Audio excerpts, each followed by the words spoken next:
Hello everyone, welcome to competition career point. मैं आज आप लोगों के लिए बहुत दिनों के बाद कविता से संबंधित 90+ MCQ यानी महत्वपूर्ण प्रश्नों को अभ्यास करने वाले हैं। जो लोग OSSC या LTR हिंदी का एग्ज़ाम तैयारी कर रहे हैं, इससे संबंधित जो भी आपके टॉपिक लगे हुए हैं सिलेबस में, किसी टॉपिक का MCQ चाहिए तो कांटेक्ट कर सकते हैं व्हाट्सएप नंबर पर 7004501486। ये है व्हाट्सएप नंबर। इसी व्हाट्सएप पे करके मैसेज करके इन्फॉर्मेशन प्राप्त कर PDF परचेस कर सकते हैं जो इंटरेस्टेड है। ओके। या जितनी भी आपके सिलेबस में गद है, पद हैं, जो भी टॉपिक का MCQ चाहिए वो कांटेक्ट कर सकते हैं। या मेरे पास जितना भी टॉपिक है वो परचेस कीजिए, या इंडिविजुअल भी ले सकते हैं, या जैसे भी ले सकते हैं, वो आप डिपेंड है। मिनिमम से मिनिमम प्राइसेस हैं, और या डिस्कशन बॉक्स चेक कीजिए, वहाँ पर सारे टॉपिक मेंशन किए हुए मिलेंगे। शुरुआत करते हैं। प्रश्न संख्या 1 जो है, बहुत दिनों के बाद कविता किसकी है? तो ये है नागार्जुन की। अब बहुत दिनों के बाद क्या है, कैसा है, किस विधा की रचना है? तो कविता। प्रश्न संख्या 2, बहुत दिनों के बाद कविता किस संग्रह से ली गई है? तो युगधारा। प्रश्न संख्या 3, कवि ने बहुत दिनों के बाद किसकी मुस्कान लिखी थी? पकी सुनहली फसल की।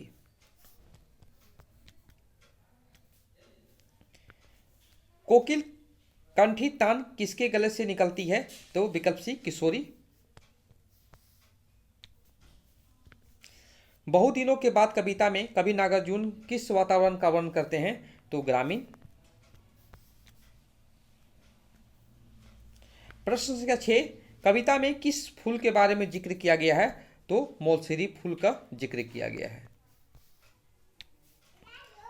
बहुत दिनों के बाद कवि गांव में क्या खाए थे? दाल मखाना खाए थे। बहुत दिनों के बाद कवि क्या जी भर के चूसे थे? गन्ने चूसे थे। कवि बहुत दिनों के बाद कहां पर आते हैं? अपने गांव आते हैं। बहुत दिनों के बाद कविता में कहां के प्राकृतिक सौंदर्य का वर्णन किया है? गांव।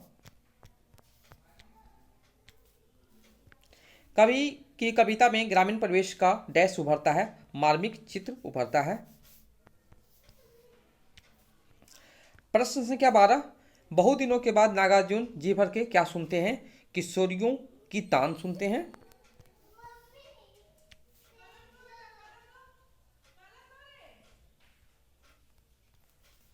बहुत दिनों के बाद कवि जी भर के क्या सुनते हैं?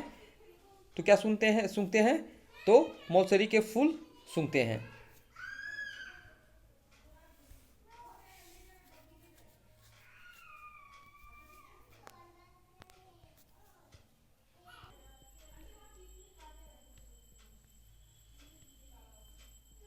बहुत दिनों के बाद कवि जी भर के क्या छूते हैं? चंदन वर्णी धूल को छूते हैं।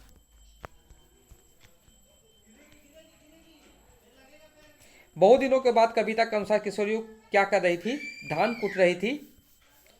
नेक्स्ट प्रश्न है, बहुत दिनों के बाद कविता का अंत स्वर क्या है? ग्रामीण परिवेश की प्रति गहरा लगाव।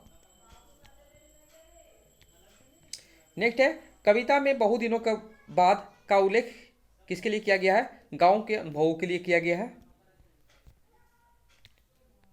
कवि ने किसे सुनहली फसल का मुस्कान कहा है? धान की बाली को कहा है।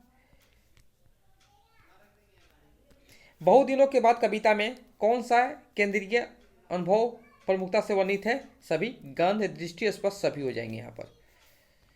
नेक्स्ट प्रश्न है, कविता में मौलसेरी के फूल किस भावना का प्रतीक है? सौंदर्य और ताजगी का। कवि ने अपने गंवई पगडंडी के धूल किससे जोड़ा है? चंदन से। कविता में दाल मखाना का संदर्भ किससे है? खाने की वस्तु है। बहुत दिनों के बाद कविता में कवि ने किसे जी भर चूसने का अनुभव किया है? गन्ने को। गंध रूप रस शब्द स्पर्श का समवेत अनुभव कहाँ दिखाई दिया? गांव में। बहुत दिनों के बाद कविता में किस तत्व ने कवि को उल्लसित किया है? तो उपयुक्त सभी हो जाएंगे यहाँ पर। गांव की सादगी, गांव का सौंदर्य, गांव का जीवन और प्रकृति उपयुक्त सभी हो जाएंगे यहाँ पर। कवि ने गन्ना चूसने के आनंद को किस प्रकार महसूस किया है? जीवन के रस के रूप में। बहुदिनों के बाद कविता किस प्रकार के परिवेश का चित्रित किया है? ग्रामीण परिवेश। धान कुट्टी के सूर्य का उल्लेख किसका प्रतीक है? श्रम और सौंदर्य का। कविता में बार बार बहुदिनों के बाद पंक्ति किसके लिए प्रयोग किया गया है? कवि के अनुभव को जोड़ने के लिए। पकी सुनहली फसलों की मुस्कान किसे दर्शाती है? तो किसानों की मेहनत, फसल की सुंदरता, ग्रामीण परिवेश, उल्लास उपयुक्त सभी हो जाएंगे यहाँ पर। कवि ने गांव के किन किन अनुभवों का वर्णित किया है? दृष्टि, गंध, स्पर्श, स्वाद सभी किया है। मोलसिरी के फूल के माध्यम से कवि किसे व्यक्त किए हैं? जीवन की ताजगी भरे अनुभव को।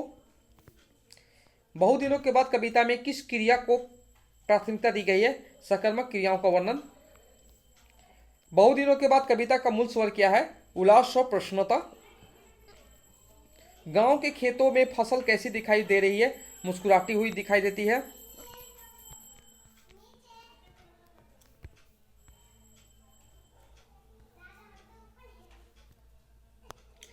नेक्स्ट प्रश्न है, बहुदिनों के बाद कविता में कवि गंध रूप से रस, शब्द, स्पर्श कहां पर एक साथ भोगा?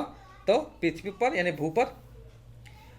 प्रस्तुत कविता में कवि किसे छूने पाने की बात करते हैं? पगडंडी के धूल। बहुदिनों के बाद कवि ने क्या सूंघे थे? मौसरी के फूल। बहुदिनों के बाद कवि ने क्या देखा था? फसलों की मुस्कान। मौसरी के फूल, मौसरी के फूलों की अवस्था कैसी है? ताजे थे, ताजगी थी। कोकिल कंठी टान सुनाने वाले किशोरियों क्या कुट रही थी? धान कुट रही थी। इस कविता में कवि ने किन बिंबों के माध्यम से अपने आनंद को व्यक्त किया है? शब्द, स्पर्श, रस, रूप, गंध, ये सभी हो जाएंगे पूरा। कवि कहाँ वापस आते हैं? अपने गांव आते हैं। गवाई किसे कहा जाता है? गांव को कहा जाता है। धूली कैसी है? चंदन वर्णी है। कहाँ की धूल चंदन वर्णी है? गांव की पगडंडी की। पगडंडी का क्या अर्थ है? संकीर्ण, पतली, कच्ची रास्ता। नागार्जुन की बहुदिनों के बाद कविता में कवि बहुदिनों के बाद कहाँ लौटा था? अपने गांव लौटा था। नागार्जुन बहुदिनों के बाद कविता में कौन सा काम अपने गांव में जी भरकर पाने की बात नहीं करते हैं? देखिए, मौलसिरी के ढेर ताजे फूलों को सूंघने, ये तो सही है। धान कुट्टी के सूर्यों की सुरीली तान सुन पाने, ये भी सही है। गांव की पगडंडी चंदन वर्णी धूल को छूने, लेकिन ये बात नहीं कहा गया है, ये आपका यहाँ से नहीं करते उस बात को। नेक्स्ट है प्रश्न संख्या 50। बहुदिनों के बाद कविता में नागार्जुन ने आपकी क्या जी भर के देखा? पक्की सुनहली फसलों को। बहुदिनों के बाद कवि ने क्या सूंघे थे? मौसरी के फूल। कवि नागार्जुन का मूल नाम क्या है? बैद्यनाथ मिश्र। कवि नागार्जुन को दूसरे आधुनिक युग का कवि कहा जाता है। कवि नागार्जुन हिंदी साहित्य के किस युग का प्रतिनिधित्व करते थे? प्रगतिवाद। नागार्जुन किस भाषा में रचनाएं करते थे? मैथिली। काव्य में व्यंग और विद्रोह के कारण किस आलोचक ने नागार्जुन को आधुनिक युग का कवि कहा है? नामवर सिंह। नेक्स्ट प्रश्न है, नागार्जुन का जन्म कब हुआ था? 1911 ईस्वी।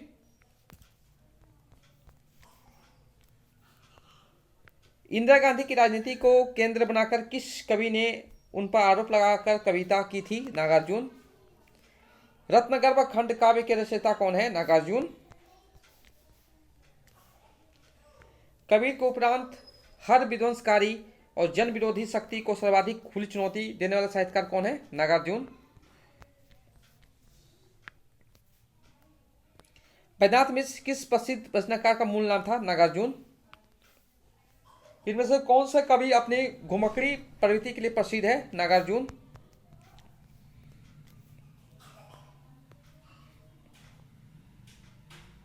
हिंदी कविता के लिए साहित्य अकादमी पुरस्कार किस कवि को नहीं मिला है? नागार्जुन को नहीं मिला है। नागार्जुन को उपन्यासों में किस जिले का राजनीतिक सांस्कृतिक चित्रण उपलब्ध है? दरभंगा, पूर्णिया। नागार्जुन की पहली प्रकाशित हिंदी कविता है राम के प्रति। नागार्जुन के विषय में असंगत कथन है। देखिए ये असंगत है, बाकी सब संगत है।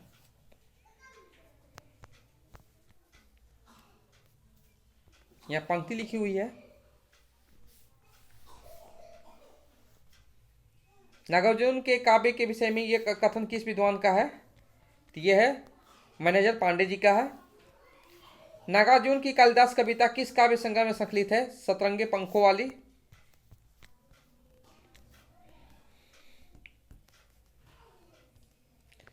कबीर के उपरांत हर विध्वंसकारी और जन विरोधी शक्ति को सर्वाधिक खुली चुनौती देने वाले साहित्यकार थे नागार्जुन। हिंदी साहित्य में बाबा के नाम से पहचाने जाते थे, क्या हो जाएगा? नागार्जुन। नागार्जुन का जन्म बिहार के किस जिले में हुआ था? दरभंगा जिले में हुआ था। सिंदूर तिलकित भाल में कभी अपने गांव का नाम क्या बताया था? तरौनी। नेक्स्ट है 20वीं सदी अतिवादों की सदी है और नागार्जुन का व्यक्तित्व 20वीं सदी का तमाम महत्वपूर्ण घटनाओं से निर्मित हुआ था। यह कथन किसका है? हॉब्सबॉम का है। यात्री नाम से काव्य रचने वाला कवि कौन है? नागार्जुन। मैथिली मातृभाषा है किसके? बैद्यनाथ मिश्र की।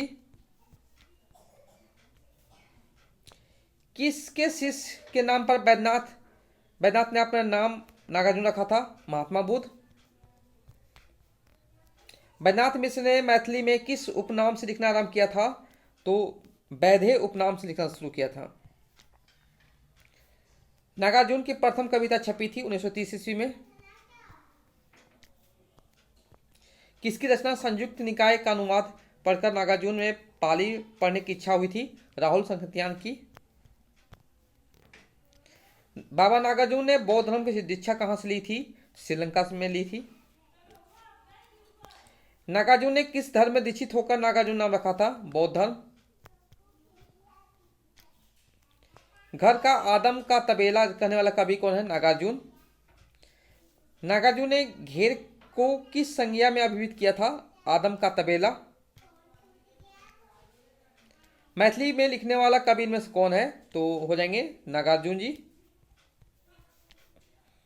बाबा नागार्जुन की मृत्यु कब हुई थी? 1998 ईस्वी।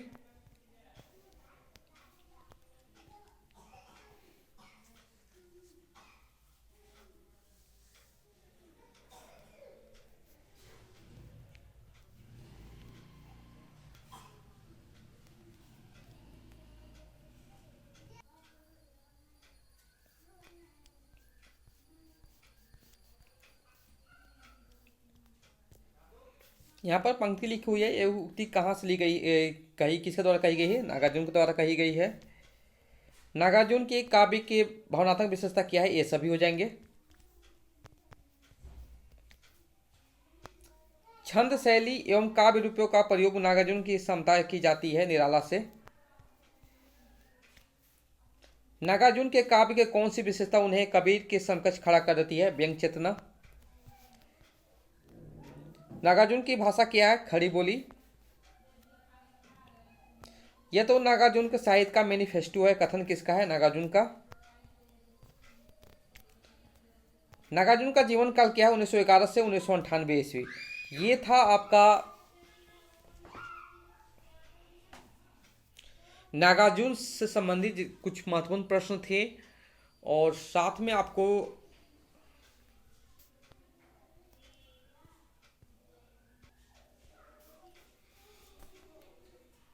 बहुत दिनों के बाद और नागार्जुन, ये से जितने भी प्रश्न बने थे मैंने आपको देने का कोशिश किया हूँ। और भी अगर बेहतरीन प्रश्न बनेंगे तो आपको भाग 2 में भी देखने को मिलेंगे। जो लोग तैयारी कर रहे हैं OSSC या LTR, तो आपके सिलेबस में जो भी टॉपिक लगे हैं, किसी टॉपिक का MCQ या मेरे पास जो भी उपलब्ध है या टोटल जो भी गद्य पद है वो अगर लेना चाहते हैं तो कांटेक्ट कर सकते हैं व्हाट्सएप नंबर पर 7004501486। ये व्हाट्सएप नंबर, इसी व्हाट्सएप पे करके इन्फॉर्मेशन पर PDF परचेस कर सकते हैं। Okay, thank you so much for watching video.